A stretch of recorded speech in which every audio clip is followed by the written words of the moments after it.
자, 오늘 실제로 청문회 명칭이 정확히 이거예요. 불법적 방송문화진흥의 이사 선임 등 방송 장악 관련 청문회. 저것 때문에 불법적이란 말 때문에 김태규가 빡이 친 거야. 제목이 마음에 안 든다 이거지. 왜냐하면 지금 이진숙을 탄핵시킨 이유가 불법적으로 박문진 이사나 KBS 이사 등을 선임했다. 그래서 그게 그러니까 적법한 행위였는지 알아보겠다라고 청문회를 한 거거든요. 몇십 명 되는 거를 지금 막 1분도 안 걸려가지고 막 서로 예. 임명을 하는 과정이 있었기 때문에 이거 알아보려고 했는데 오늘 보니까 김태규도 안 나오고 이진숙도 안 나왔죠.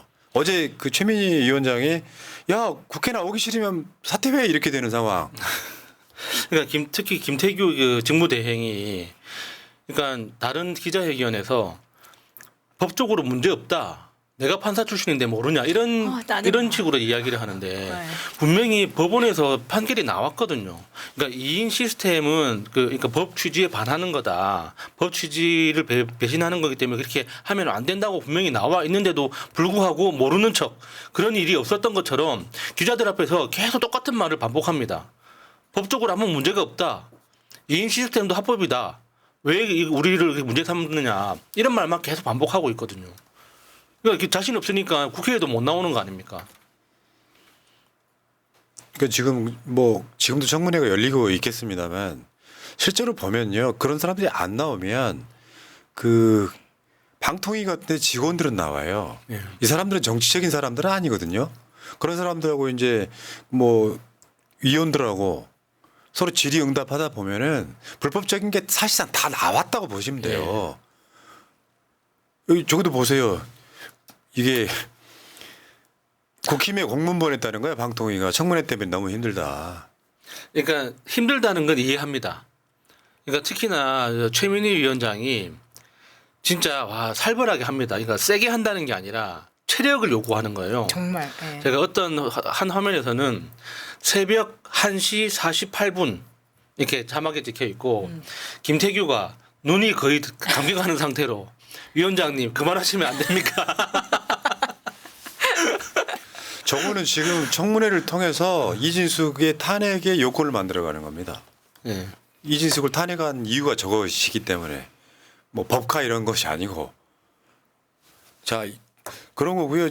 당연히 이제 과방위가 열리면은 지금 KBS 그 광복절날 김희가 들고 그런 것들 이승만 다큐 방영하고 이런 것들이 지금 당연히 또 저기에 지금 밝혀질 수밖에 없고 이야기 거론될 수밖에 없는 이런 상황들이 지금 계속 만들어지고 있는데 솔직히 말씀드려서 윤석열이 방송 장악을 하려고 하는 거 우리나라 국민들 모르는 사람 있어요? 다 알잖아요. 본인들만 장악이 아니래요. 정상화랍니다. 근데 방송 장악의 이유가 있잖아요. 첫 번째는요. 공영방송들 다 장악하면 어차피 사형방송들 민영방송들은 알아서 기어요. 이치가 있기 때문에. MBC KBS만 장악을 하면 탄핵에 조금 더 그러니까 유리해져요. 윤석열 입장에서. 두 번째는 정권 재창출을 하겠다는 거예요. 그런데 KBS를 장악을 했더니 KBS가 망하는 거죠. 지금 KBS에서 지금 무급 휴직을 추진한답니다. 근데 저거 뒤에 보세요. 수신료 분리징수 직격탄이래. 수신료 분리징수에 결국은 저렇게 돼서 저는 저것만 원인이라고 생각하진 않아요. 수신료 분리징수 때문에 망했다는 아닐 거라고 생각해요. 네. 근데 수신료 분리징수 때문에 지금 수신료 수입이 거의 2천억 넘게 감소했다고 하죠.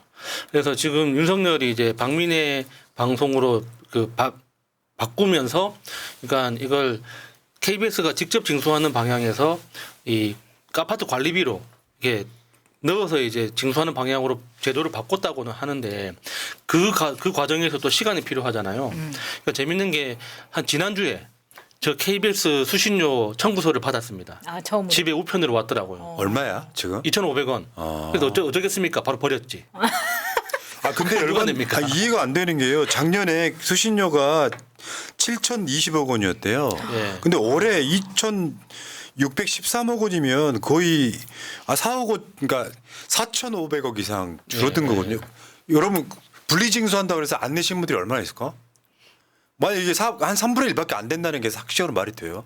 이걸 이유로 KBS가 야, 저 무급식해 이렇게 지금 선동을 하고 있다는 이런 느낌이 좀 있어요. 거기다가 이제 KBS ETV를 팔려고 하는 그런 음모도 깔려 있겠죠. 네. 그렇지. 뭐 이번에 보니까 이제 무급 휴직시키고 퇴직시키는 사람들 뭐 1순위, 2순위에 대한 찌라시도 돌던데 저는 그렇게 봐요. KBS 구성원들의 자업다득도 있어요. 내가 여러분들 기억하시겠지만 기자 이름도 까먹지 않습니다. 최형원 기자입니다. 문재인 대통령 북방 외교 카자흐스탄인가 어디 가 있을 때 거기서 그 자원 외교 비슷한 걸 했어. 예. 한국에 이제 그 뭐 하는 거를 근데 그 당시에 이 황교안이가 광화문에서 집회하면서 외교를 할 때 좀 민생 외교를 좀 해라라고 막 외치는 거는 풀영상으로 보여주고요. 문 대통령 그 보도는 그때 아마 그 뭐 MOU네 뭐네 해가지고 몇 조가 걸려 있던 거는 단신 처리하는 걸 최영원이라는 기자가 그러니까 KBS 같은 방송들이 이런 좀 민주화된 정부에서는 정부의 화살을 쏴요. 총을 이쪽으로 쏜다고. 예. 그래놓고 이런 정권 들어서면 찍소리 못하고. 그러니까 그게 비겁한 태도죠. 아. 자기들한테 보복할 수 있는 강한 사람한테는 벌벌 기고 자기가 아무리 때려도 보복이 안 올 것 같으면은 달려들고. 그러니까 사실 언론의 자유지수가 이렇게 떨어지어도 지금까지 그 떨어진 이유가 이런 정부를 선택하고 그걸 방조한 언론의 책임도 있기 때문에 아무리 우리 같은 대한 미디어가 그렇게 떠들고 이렇게 되면 안 된다고 해봤자 저희보다는 일선에서 지금 직격탄 맞는 건 오히려 KBS 아닙니까? 사실 뭐 민주정부는 그냥 이렇게 많이 풀어주지만 보수정부가 들어오면 무조건 보복을 하기 때문에 보수정부에 고개를 숙일 수밖에 없다는 게 그 언론사에서 일하는 친구들의 얘기예요. 그러니까 그게 광복절 날 김희거 들고 이승만 다큐멘터리 트는 게 우연인가요? 우리는 의도를 보고 아 얘네들 진짜 친일 방송 돼버렸네. KBS가 아니라 JBS 돼버렸네. NH KBS라고 돼버렸네. 일반 국민은 그렇게 봅니다만 쟤네들은 아니라고 해. 그 적극적으로 KBS 수신료를 안 내는 방법을 검색하셔가지고 집에서 TV 안 보시는 분들은 그렇게 하셔도 됩니다. 저는 10년 넘게 지금 안 내고 있어요. 아 텔레비가 없으신가요? 아니면 숨겨놓고 있다가? 아니 TV도 없지만 아예 없앨 이후로 전화해서 KBS 그 수신료 내는 데다가 그때 당시에는 이제 한전에 전화해서 TV가 없으니까 저는 수신료 내지 않겠습니다. 그러면 그 다음부터 안 나오더라고요. 아, 더 열받는 거요. 다시 한번 여러분 생각해봐요. 우리가 보는 건 지상파예요. 옛날에 말로 공중파란 말이에요. 예. 그 옛날에 집집마다 안테나 세워서 봤죠. 우리가 내는 돈은 그걸 받는 비용이에요. 그렇죠. 그거 KBS가 통합으로 받아가지고 EBS 등에 나눠줍니다. 근데 도시에 사는 분들 있죠. 도시에 사는 분들. 예. 케이블 아니면 유성방송이잖아. IPTV 아니면. 예, 그러니까 그게 이중징수라고. 맞아요. 그거 해서 되게 열받잖아요. 말이 많죠. 예. 그러니까 그것도 한번 문제 삼아야 됩니다. 이게 IPTV를 시청하는 그 IPTV나 유선 방송을 시청하는 가구에 대해서는 시청료를 예외로 하는 맞아.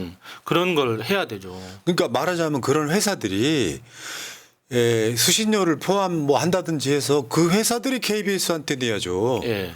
왜 우리는 두 번 뜯기냐고. 저는 그래서 그렇게 말씀드리고 싶고요. 지금 그 박민혜 방송, 땡윤 방송 전두환 때도요. 땡전 뉴스라는 거에 동의하지 않았습니다. 그쪽에 부역했던 사람들은 똑같잖아요 지금. 땡윤 방송. 윤석열 대통령은 님이 씨발 진짜 또 열받네. 야 광복절 날 무슨 뭐 북한을 이야기하고 뭐 이런 짓 하는 것이 땡윤 방송이지 뭐냐고. 뉴스는요 현대화된 이후에 방송의 뉴스는 뉴스 밸리로 이야기하는 거예요. 첫 꼭지, 두 꼭지, 세 꼭지 순서가 뒤로 밀릴수록 중요하지 않은 뉴스예요. 예. 가장 중요한 뉴스를 앞에다 놓는다고. 진짜 엄청나게 중요한 뉴스가 있어도 윤석열 관련한 뉴스를 먼저 방송하면 그게 땡뉴 뉴스지 뭐야. 나중에 좀 있으면 그렇게 돼 있어. 여러분 안녕하십니까. 김건희 여사는 이렇게 할 거예요. 그런데 국민들은 현명하다. MBC가요. 여러분들은 예전부터 꽤 오래전부터 MBC를 보셨지만 MBC가 어떨 때는 굉장히 적폐적일 때도 있었습니다. 예. 그래서 보통 문재인 정부 때 시청률이나 여론조사를 하면 항상 KBS가 신뢰도 1위였어요. KBS가. 여러분들 보시면 KBS는 그냥 켜놓는 분들이 많습니다. 그렇죠. 시장통 가면은 조그만 브라운관 TV 아직도 보시는 할머니들이 예. KBS만 켜놔. 왜? 거기는 종편이 안 나와. 그 전파로 전파 보니까. 때문에 안 나오는 거야. 예, 예. 그래가지고 KBS 뉴스 시청률은 항상 1등이었어요. 근데 최근에 다 바뀝니다. 보겠습니다. 시사저널이 지금 이제 조사를 한 건데 누가 한국을 움직이는가 여기 보니까 하나씩 보겠습니다. 여기를 자세히 보시면 가장 신뢰하는 언론 매체 MBC 전문가들은 MBC 꼽았습니다. 그리고 일반 국민들은 MBC 꼽았습니다. 이게 이제 KBS하고 MBC가 뒤집힌 거죠. 나머지 보면 뭐 저 밑에 보면은 전문가 쪽에서는 없지만 일반인들한테는 이제 뭐 이렇게 쭉 순서가 배열돼 있잖아요. 근데 여기 자세히 보시면 그 전문가 그룹이나 일반인 그룹에서 조선일보나 TV조선 등은 전문가 그룹에 아예 TV조선이 없구나.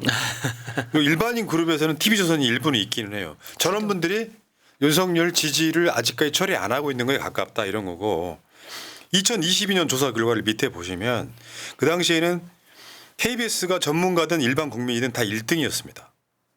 그리고 JTBC가 전문가 그룹의 2등이었는데 MBC가 전문가와 일반 국민을 다 이기는 실제로 여러분 유튜브 가시면은 MBC 구독자가 제일 많죠. 그러니까 여기서 한번 눈여겨볼 만한 게 차이예요. 그러니까 순위 차이. 그러니까 2022년도에 KBS하고 JTBC 차이가 2%포인트 정도 차이가 나거든요. 근데 지금 올해 조사에서는 MBC하고 KBS 차이가 거의 4% 넘게 차이가 납니다. 그러니까 이거는 그러니까 압도적으로 달라졌다는 거예요. 맞죠. 그러니까 2022년에는 1, 2, 3, 4등이 거의 비슷한 숫자를 보이고 있는데 지금은 그 1등이 너무 압도적으로 크게 다른 순위하고 네. 차이가 나는 거죠. 이게 이제 소위 말하면 윤석열 효과인 거지. 윤석열이 KBS를 망쳐놨다고 보는 게 맞을 것 같고 그 다음에 가장 열독하는 언론 매체 전문가들은 네이버를 꼽았고요. 일반 국민은 MBC를 꼽았습니다. 그리고 전문가들은 MBC를 2등으로 꼽았지만 일반 국민은 KBS를 2등으로 꼽는 이 구조고 여기 보면 매체라고 말한 게 좀 웃긴 게요. 저기 보면 유튜브가 있잖아요. 7등 유튜브. 일반 국민은 9등을 유튜브로 꼽았는데 그러니까 전문가도 지금 네이버를 지금 매체로 꼽았잖아요. 예. 이게 뉴스를 어디서 얻느냐 이런 예. 질문인데 여기서 보면 저 뉴스들마저도 상당수의 사람들이 유튜브를 통해서 봅니다. 그런 지점 우리가 아셔야 네이버가 되고요. 1등 예. 했다는 뉴스를 예. 유튜브를 통해서. 예. 자, 지금 2022년 조사 결과는 네이버가 1등, 다음 카카오가 2등, JTBC, KBS, 조선일보, YTN, 한겨레 신문 저 끝머리에 MBC가 있고요. 일반 국민은 KBS, MBC, SBS, 네이버, 조선일보, JTBC, YTN 뭐 이런 식입니다. 그러니까 이게 윤석열이 MBC를 사실상 키우고 있다. 역사적 교훈이라고 보시면 될 것 같습니다. 참고로 이 조사에서 가장 영향력 있는 정치인 또는 행정관료 1등 압도적입니다. 이재명. 일반 국민 전문가 다 똑같습니다. 이제 보고 한동훈은 어떤 생각을 할까요? 2022년 조사 결과가 재밌네요. 2등에 이준석이 있었네. 전문가 그룹에서. 자, 그때는 당대표였을 때일 거예요, 조사가. 근데 여러분 아마 어제 MBC PD 수첩 보셨을 겁니다. MBC는 저런 방송 하잖아요. 도이치모터스 주가 조작과 검찰은 알고 당신은 몰랐던. 어제 보니까 새로운 사실 되게 많이 나오대. 거기에 보면은 전문가들 나와가지고 그건 김건희를 빼고는 이야기할 수 없는 사건이다. 뭐 그런 취지와 뉘앙스와 디테일을 딱 집어넣더라고요. 다른 방송 못 하잖아요. KBS는 이승만 다큐 틀고 자빠졌잖아요. 김희가이 틀고 자빠졌잖아요. 국민이 알고 싶은 건 뭐예요? 대통령 부부의 범죄도 사심 없이 과감하게 겁먹지 않고 말할 수 있는 것이 언론 아니겠습니까? 그렇게 해야죠. 그러면 KBS 같은 데 있잖아요. 아까 그 무급휴직이네 뭐 퇴직시킨다 그랬잖아. 우리 같은 사람은 정말 노골적으로 언론이라는 이야기 안 하죠. 우리를. 예. 그냥 진영 방송이라고 이야기하죠. 우리 같은 사람들은 왜 윤석열을 비판하고 김건희를 비판합니까? 뭐냐면 역할이 난 바뀌었다고 생각해요. KBS 수신료의 100분의 1만 우리한테 주면요. 방송 겁나게 고급스럽게 할 수 있어. 아니 고급스럽게 변하는 거 반대합니다. 유튜버는 유튜버답게. 참. 예. 자, MBC를 키운 것은 사실은 윤석열이다 이렇게 보면 될 것 같습니다. KBS 망했습니다. MBC 흥하고 있습니다. MBC 이런 방송을 해주니까 또 국민들이 사랑하는 거고 어제 저도 이 방송 봤는데 이거 각오하고 만든 거예요. 네. 분명히 작업 들어갈 텐데 수사 들어가고 조사 들어갈 텐데 잘 지켜줘야 된다고 생각합니다. 뭐 조작의 내만에 개소리 했지만 아는 사람은 다 압니다. 이건 정권이 아닙니다.